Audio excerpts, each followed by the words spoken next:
Have you ever realized the people you sacrificed everything for can become complete strangers?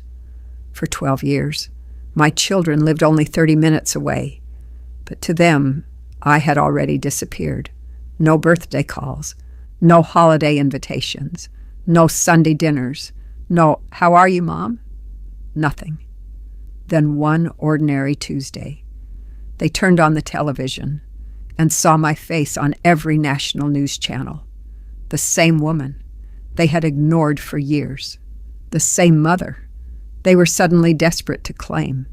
But by then, it was already too late. My name is Margaret Collins.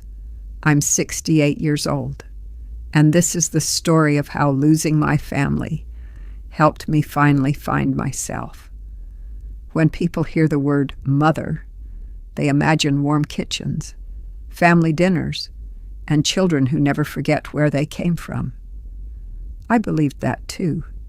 For most of my life, my world revolved around my husband, our 3 children, and the tiny blue house where we built every memory together.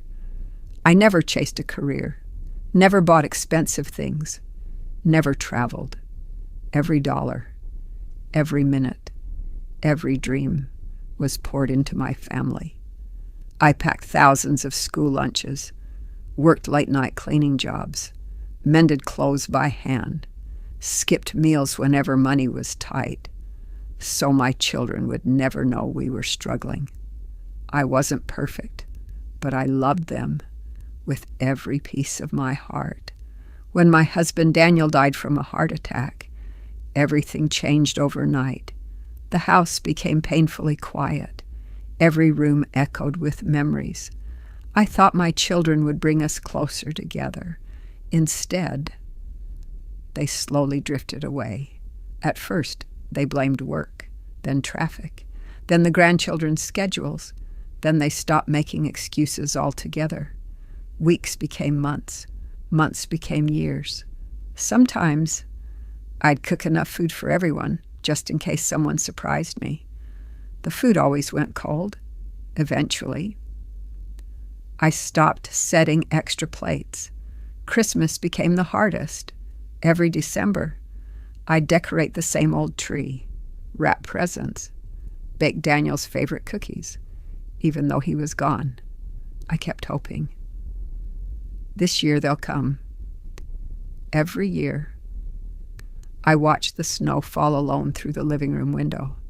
My daughter Emily once called me, not to ask how I was, but because she couldn't remember Grandma's pie recipe. The conversation lasted 3 minutes. She never asked if I was eating well. She never asked if I was lonely. When she hung up, I stared at the silent phone, wondering if mothers ever stop missing their children. My oldest son, Michael, only contacted me when he needed documents, old family papers, or help remembering childhood dates. Every conversation felt like speaking to a customer instead of my own son. Then there was Jason, my youngest. He promised every birthday. Next weekend, Mom? Next weekend never came.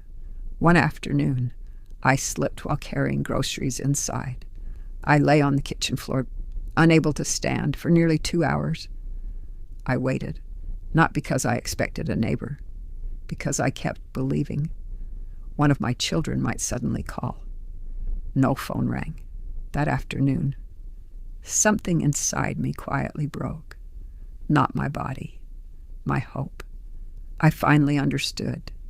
I had spent years waiting for people who had already moved on without me. I looked around my silent house and whispered to myself, if no one is coming, then I have to save myself. I didn't know it then, but that single decision would begin the journey. That would one day place my face on every television screen in America. The next morning, I woke up before sunrise. For the first time in years, I wasn't waiting for a phone call. I wasn't checking my messages. I wasn't wondering if today would finally be the day one of my children remembered I existed. Instead, I made myself a cup of coffee, sat on the porch, and watched the morning light slowly cover the neighborhood. It was strangely peaceful. Then I asked myself one question. If nobody needs me anymore, who am I? That question haunted me for weeks.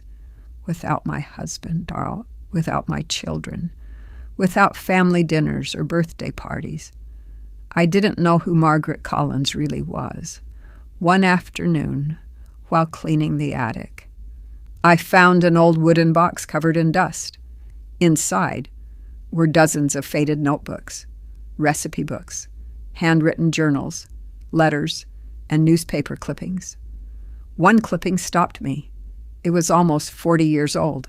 The headline read, "Local Teacher Wins National Storytelling Competition." My hands began to shake. I had forgotten. Before I became a wife, before I became a mother, I loved telling stories. Children from all over town used to gather in my classroom just to hear me read. I created different voices for every character, made everyone laugh. Sometimes I even made the parents cry. Daniel always used to tell me, "Maggie, one day the whole country will hear your stories." I laughed every time he said it, because life happened, bills happened, children happened, dreams quietly disappeared. I held that newspaper clipping against my chest and cried harder than I had cried since Daniel's funeral, not because I was sad, because I realized I had abandoned myself long before my family abandoned me. That evening, I drove to the public library. The librarian smiled warmly. "Can I help you?" I nervously asked. "Do older people ever volunteer here?" She laughed kindly. "We're always looking for storytellers." The following Saturday, I walked into the children's reading room carrying one old notebook. Only 6 children showed up. 6. I almost turned around and went home. But then a little girl wearing pink glasses smiled at me. "Are you the story, Grandma?" I couldn't help laughing. "I suppose I am." For the next hour, I forgot every lonely birthday, every unanswered phone call, every painful Christmas. Those children listened as if every word mattered. They laughed, they gasped, they clapped. When I finished, one little boy hugged me tightly. "My grandma lives very far away. Can you come back next week?" Nobody had needed me in years. Yet this little stranger already wanted me back. I drove home with tears in my eyes, happy tears, for the first time in over a decade. My house didn't feel empty. Week after week, more children came. Parents stayed to listen. Teachers asked me to visit nearby schools. Soon, libraries from neighboring towns invited me. People started calling me the story grandma. It sounded silly, but every time I heard it, my heart smiled. Then one afternoon, after finishing a reading session, a young woman approached me carrying a professional camera. "Mrs. Collins?" "Yes, my name is Rachel. I produce human interest stories for Channel 7 News. I've been watching your storytelling sessions. I think America deserves to hear your story." I laughed nervously. "You've got the wrong woman." She smiled. "No, I think I found exactly the right one." At that moment, I had no idea that saying yes to one interview would change everything and force my children to finally see the mother they had spent 12 years forgetting. The whole country heard my name. I almost said no. National television at 68? Who would want to hear about an old woman who read stories to children? Rachel looked at me and smiled. "Mrs. Collins, People don't fall in love with perfection. They fall in love with honesty. Her words stayed with me all night. The next morning, I called her. If you still want the interview, I'm ready. 3 days later, the news crew arrived at the library. Bright lights, professional cameras, microphones. Everything felt overwhelming. Rachel asked softly, "Margaret, before we begin, tell me one thing.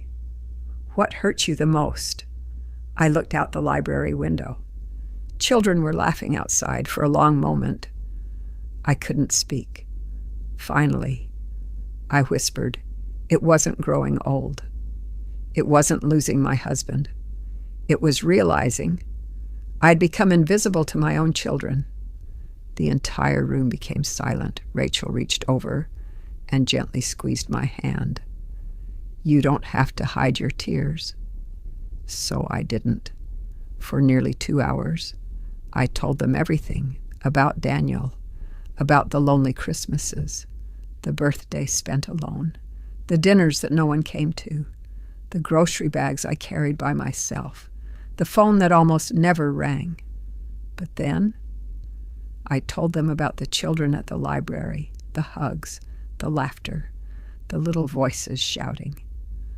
"Story Grandma is here," Rachel smiled through tears. "I think people need this story." A week later, the program aired. I didn't even watch it. I was too nervous. Instead, I spent Saturday morning reading stories at the library. When I finished, my phone buzzed. Then again, and again, and again.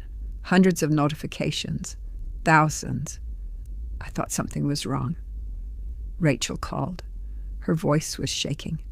"Margaret, you're trending across the country." "What?" "The interview. It's everywhere. Millions of people are sharing it. They're calling you America's Story Grandma." I couldn't believe it. I drove home in complete silence.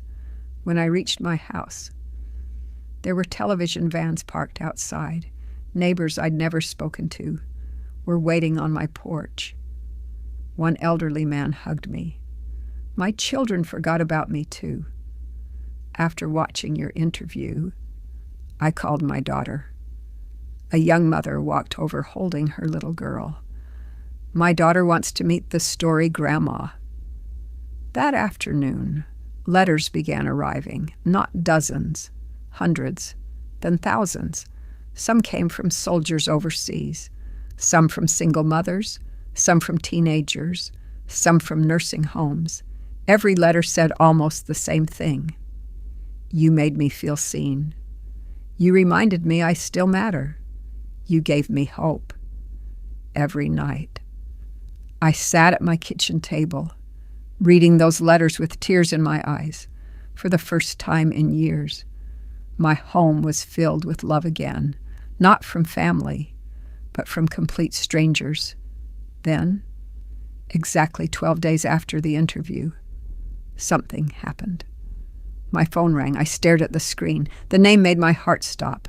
Emily, my daughter, the one who hadn't visited in almost 6 years. My hands trembled as I answered. "Hello?" There was silence. Then, a quiet voice. "Mom, I saw you on television." For a moment, neither of us spoke. Then she whispered, "We need to talk." I closed my eyes, because deep inside, I knew this call wasn't about love. It was about something else entirely. And I was finally about to discover why my family had suddenly remembered that they still had a mother. They remembered they had a mother. I stared at my phone, unable to move. Emily, my daughter, the same daughter, who hadn't spent a single Christmas with me in 6 years. Now, she wanted to talk. I finally whispered, "Hello, sweetheart." There was a long silence. Then, "I saw your interview." Her voice sounded nervous, almost unfamiliar. "I didn't know. You were going through all that." I closed my eyes. You never asked. Silence. Heavy, painful silence. Then Emily quietly said, "Mom, I'm coming over." Less than an hour later, a black SUV stopped in front of my house. Emily stepped out first. Behind her were Michael, Jason, and all 5 of my grandchildren for 12 years. I had dreamed about this moment. Now that it was happening, my heart didn't know how to feel. The front door slowly opened. Nobody spoke. My youngest granddaughter, Sophie, walked toward me first. "Are you really Grandma?" I smiled sadly. "Yes, sweetheart." She hugged me tightly. "I've always wanted to meet you." My heart shattered. She had always wanted to meet me, but nobody had ever brought her. Emily began crying. "I'm sorry, Mom." We got busy. We kept saying we'd visit next week. And then years disappeared. Michael looked down at the floor. "I thought you were okay." "You never complained." I smiled gently. Lonely people usually don't. They stay quiet because they don't want to feel like a burden. Nobody could look me in the eyes. Jason finally stepped forward. His voice was shaking. "When I saw you on national television, when everyone was calling you America's Story Grandma, I realized I knew more about strangers online than I knew about my own mother." He broke down crying for the first time since he was a little boy. I watched my son cry in my arms. The grandchildren looked confused. Little Sophie asked, "Mommy, why didn't we come here before?" Emily covered her face. She couldn't answer because there wasn't a good answer, not one. That afternoon, we sat around the same dining table where I had once waited for them every Christmas, only this time the chairs weren't empty. The grandchildren laughed while eating my homemade apple pie, exactly the same recipe I used to make when my children were young. Michael took one bite, and tears filled his eyes. "It tastes exactly like my childhood." I smiled softly. "It always did. You just stopped coming home." The room fell silent again. Then Emily reached across the table and held my hand. "We want to make this right. We want to be a family again." Before I could answer, the doorbell rang. Standing outside was Rachel, along with another television crew. She smiled. "Margaret, the interview changed millions of lives. We're producing a national television special, and we'd like your family to be part of it." My children looked at each other. They smiled, thinking this would be their chance to show America that they had become the perfect family, but they didn't know. The producers had already spent weeks learning the real story, and during the live television special, one unexpected question would leave my children speechless in front of the entire nation. Live on national television. The television studio was brighter than I imagined. Rows of cameras, hundreds of people in the audience, bright lights shining across the stage. I had never been anywhere like this. Rachel smiled at me. "Nervous?" I laughed softly. "A little." She squeezed my hand. "Just tell the truth. That's all you've ever done." A few minutes later, the host walked onto the stage. "Ladies and gentlemen, please welcome America's Story Grandma, Margaret Collins." The audience stood up. The applause lasted nearly a full minute. I couldn't stop smiling, not because I felt famous, but because, for the first time in many years, I felt seen. The interview began. The host asked, "Margaret, what do you think made millions of people connect with your story?" I smiled. "Because loneliness doesn't care how old you are. You can be surrounded by people and still feel invisible." The audience became silent. Some people were already wiping away tears. Then the host smiled. "We have another surprise today. Margaret's children are joining us." Emily, Michael, Jason walked onto the stage. The audience applauded politely. My children hugged me. Everything looked perfect, just like a happy family reunion. Then the host looked at them. "I have one question." The studio became completely quiet. He asked, "When was the last time you visited your mother before she became famous?" Nobody answered. Emily looked down. Michael swallowed hard. Jason couldn't even lift his head. The silence said everything. The host gently continued. "Was it 6 months?" No answer. 1 year? Still nothing. Rachel quietly spoke from off stage. "It was over 6 years." The audience gasped. You could hear people whispering. My children looked completely devastated. Emily finally broke down crying. "We thought there would always be another tomorrow. We never imagined we were running out of yesterdays." Michael wiped away tears. "We didn't lose our mother. We stopped choosing her." Jason looked directly into the camera.